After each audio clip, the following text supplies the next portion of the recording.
হাসিনার জেলে আমাকে যেতে হয় নাই, হাসিনাই দেশ ছেড়ে চলে গেছে। মাননীয় স্পিকার, আমি আমার বক্তব্যের প্রথমেই আমি স্মরণ করছি আমাদের দলের প্রতিষ্ঠাতা, বাংলাদেশের স্বাধীনতার ঘোষক, রণাঙ্গনের যোদ্ধা শহীদ প্রেসিডেন্ট জিয়াউর রহমানকে। আমি স্মরণ করছি আমার নেত্রী, গণতন্ত্রের মা, আবহসীন নেত্রী, যার অনুপ্রেরণায় আমরা বিএনপির প্রতিটি নেতাকর্মী হাসিনার বিরুদ্ধে লড়াই করেছিলাম এবং সেই নেত্রী আমাদের ছেড়ে চলে গেছেন। আজকে ওনার মাগফিরাত কামনা করি। মাননীয় স্পিকার, আপনাকে আগে বলেছি যে জীবনের শেষাঙ্গে এখানে এসেছি, হয়তো আগামী কোনো সংসদে আসার মতো বয়সও থাকবো না অথবা পৃথিবীতেও থাকবো না, কিন্তু কিছু কিছু জিনিস রেকর্ডটা স্ট্রেট করা উচিত। মাননীয় স্পিকার, সেই 25-এর রাত্রে যখন পাকিস্তানি সেনাবাহিনী বাঙালি জাতির উপরে ঝাঁপিয়ে পড়েছিল, এই ঢাকা শহরে যে বিভীষিকা করেছিল, রাজারবাগ পুলিশ লাইনে হাজার হাজার পুলিশকে হত্যা করে এবং রাস্তায় যখন বাঙালির লাশ কুকুরের মতো পড়েছিল, যখন জাতি দিশাহারা হয়ে গিয়েছিল, যখন মানুষ জানতো না, যাদেরকে ভোট দিয়েছিল, যাদের উপর আস্থা এনেছিল, এই 2024 সালে যেমন পালিয়ে চলে গেছিল, 71-এও যেমন পালিয়ে গেছিল। মানুষ যখন হতাশাগ্রস্ত, তখন আমরা ট্রানজিস্টারের মাধ্যমে একটা আওয়াজ শুনেছিলাম, I major Zia declare independence of Bangladesh. এই যে একটি ছোট্ট কথা, আমি তখন তরুণ ছিলাম, তখন আমাদের রক্তের মধ্যে বিপ্লবের ভলকানো হয়েছিল। মনে হয়েছিল বাঙালির সৈনিকরা আছে, শহীদ প্রেসিডেন্ট জিয়াউর রহমানের নেতৃত্বে বাঙালিরা রিভোল্ট করেছে, এই যুদ্ধে বাঙালি জয়লাভ করবে। সেটাই ছিল সবচেয়ে বড় অনুপ্রেরণা। মাননীয় স্পিকার, দুঃখজনক হলেও সত্য, যখন এই বাংলাদেশের তরুণেরা, বাংলাদেশের কৃষকের সন্তান, বাংলাদেশের কামারের সন্তান, কুমারের সন্তান, দেশকে স্বাধীন করার জন্য লুঙ্গি পরে রণাঙ্গনে নেমেছে, সেই মুহূর্তে আমরা হতাশ হয়েছিলাম।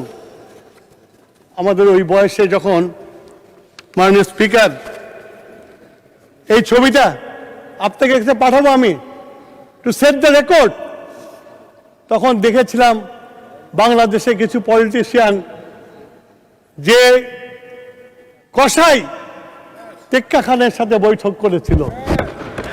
মাননীয় স্পিকার, আমি তখনকার পত্রিকা থেকে কিছু উদ্ধৃত করতে চাই।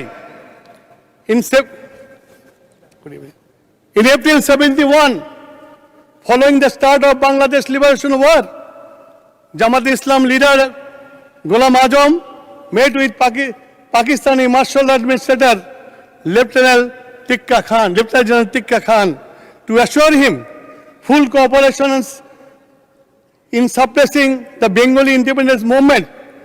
Azam, leading a Pakistan delegation met Tekka Khan in Dhaka advocating formation of peace committee providing aid to Pakistani military. Honorable Speaker, এখানেই শেষ না। April 4, 1971, Ghulam Azam was part of 12-man delegation pro-Pakistan leader who met Tekka Khan at Governor House in Dhaka to pledge support. The purpose: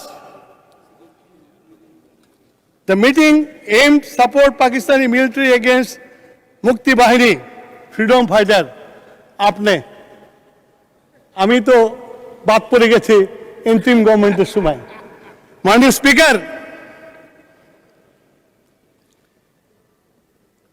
Peace Committee formation following this meeting, Azam and other collaborators formed East Pakistan Central Peace Committee to assist the Pakistani army. Honorable Speaker, collaboration of Azam and his party activists, including statements made April 7, vote assist army irrigating freedom fighters. আপনাকে আমাকে বাংলাদেশের মানুষকে শেষ করতে দিতেছে মাননীয় speaker. মাননীয় speaker, subsequent activities, collaboration led to the recruitment of Radagars, a paramilitary force that committed crimes against humanity in 1971. আমি নিজের থেকে বলছি না মাননীয় স্পিকার, আমি আমার এই কাগজ থেকে বলছি, উইকিপিডিয়া থেকে আমি ডাউনলোড করে বলছি আপনাকে স্পিকার। এটা আমি আপনার কাছে জমা রাখবো মাননীয় স্পিকার। মাননীয় স্পিকার,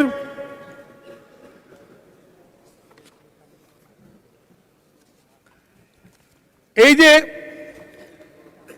আপনার এই মুক্তিযুদ্ধ, এই মুক্তিযুদ্ধে শহীদ প্রেসিডেন্ট জিয়াউর রহমান লড়াই করে গেছেন। আপনার নিশ্চয়ই মনে আছে, আপনাদের সবচেয়ে লোকক্ষয় যুদ্ধ হয়েছিল কামালপুরে, যেটা নেতৃত্ব দিয়েছে শহীদ প্রেসিডেন্ট জিয়াউর রহমান, এবং যুদ্ধ করে বাংলাদেশকে স্বাধীন করা হয়েছে। আমি খুশি হয়েছি। আজকে কালকে আমার নিজ এলাকার জামাত ইসলামের সংসদ সদস্য বলেছেন, মুক্তিযোদ্ধাদের প্রতি শ্রদ্ধা পোষণ করেছেন।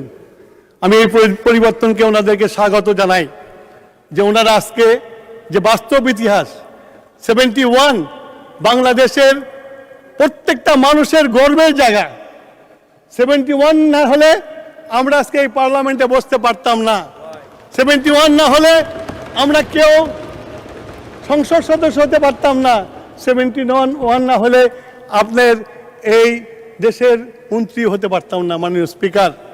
তাই আমি বলবো, যারা বলে 47 তো আমার সবচেয়ে বেশি অন করার কথা।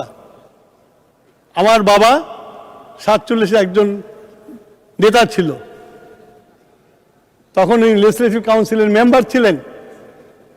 খান বাহাদুর টাইটেল দিয়েছে, উনি প্রত্যাখ্যান করেছিলেন। কিন্তু আমি 47কে আমি মানি না, এই জন্যই মানি না 47কে। এই 47 তৈরি হয়েছিল ধর্মের নামে বাঙালিকে শোষণ করার জন্য।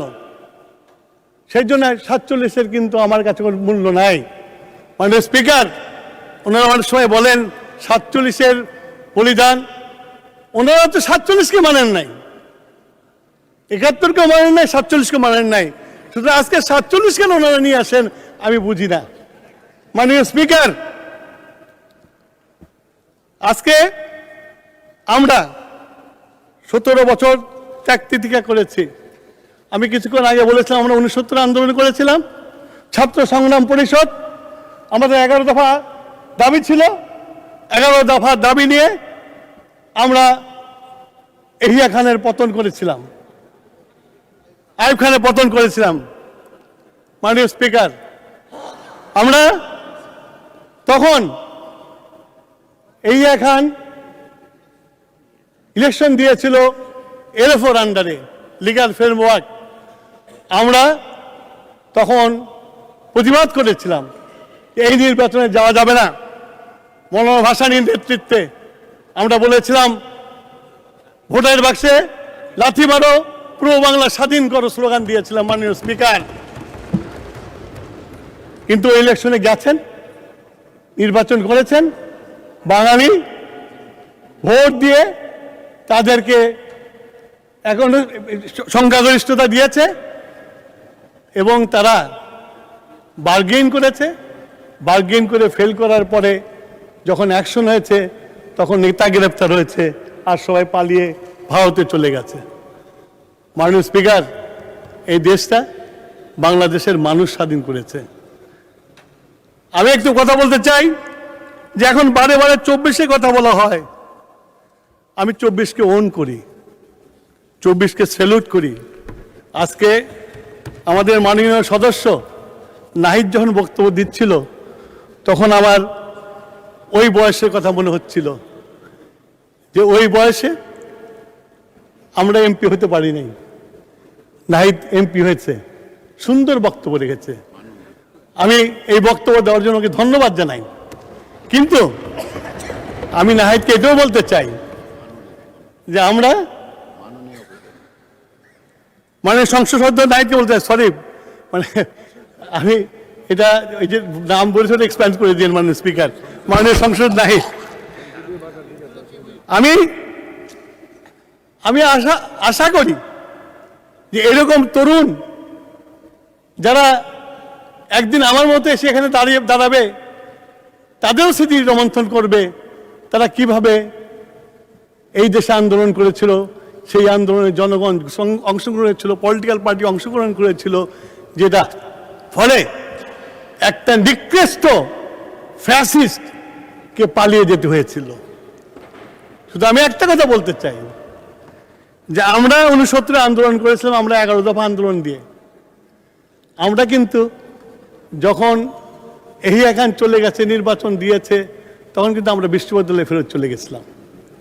বিশ্ববিদ্যালয় থেকে লেখাপড়া করে বের হয়ে দেশের কাজ করা শুরু করেছিলাম। তখনই 75 ঘটেছিল এবং আমাদের নেতা শহীদ প্রেসিডেন্ট জিয়াউর রহমান দায়িত্বভার গ্রহণ করেছিল। উনি যখন দায়িত্বভার গ্রহণ করেছিল বাংলাদেশ কিছুই ছিল না, একটা ঝুড়ি বটমলেস বাস্কেট ছিল। উনি 3 বছরে বাংলাদেশকে একটা প্যারাডাইম শিফট করে দিয়েছিল। বাংলাদেশ পৃথিবীর বুকে একটা উন্নয়নশীল জাতি হিসেবে প্রতিষ্ঠিত হয়েছিল এবং তারপরেই আজকে বাংলাদেশের অর্থনীতি যা কিছু টিকে আছে, সব টিকে আছে শহীদ প্রেসিডেন্ট জিয়াউর রহমান যে কাজগুলো শুরু করে দিয়ে গেছিল। ম্যান পাওয়ার বলেন শহীদ প্রেসিডেন্ট জিয়াউর রহমান, গার্মেন্ট বলেন শহীদ প্রেসিডেন্ট জিয়াউর রহমান, এবং আমাদের যে আজকে এই দুইটাই হচ্ছে সবচেয়ে বড় বৈদেশিক মুদ্রা অর্জন করার জায়গা, সেটা উনি তৈরি করে দিয়ে গেছিলেন। উনি দেশটাকে গড়ে দিয়ে গেছিলেন, ফ্যাসিস্ট এসে সব ধ্বংস করে দিয়ে গেছে, কোনো সিস্টেম রেখে দিয়ে যায় নাই। আমরা যে মন্ত্রণালয়ে মন্ত্রিত্ব করি, এই 20 বছরের ভূত প্রত্যেকটা মন্ত্রণালয়ের মধ্যে বসে আছে, সেগুলোকে পার করে আমাদের চলতে হয়। কিছুদিন আগে আমাদের বিরোধী দলের নেতা মাননীয় সংসদ সদস্য উনি উদ্গ্রীব হয়ে গেছিলেন যে পেট্রোলের সমস্যা, বিদ্যুতের লোডশেডিং। উনি আমাদেরকে বলেছিলেন আমরা একসাথে কাজ করি। আমরা কমিটি করেছিলাম এবং আগামী রোববার দিন আমরা ওই কমিটি নিয়ে বসব। কিন্তু আল্লাহর রহমতে পেট্রোলের লাইন আর নাই, বিদ্যুতের লোডশেডিংও কমে গেছে।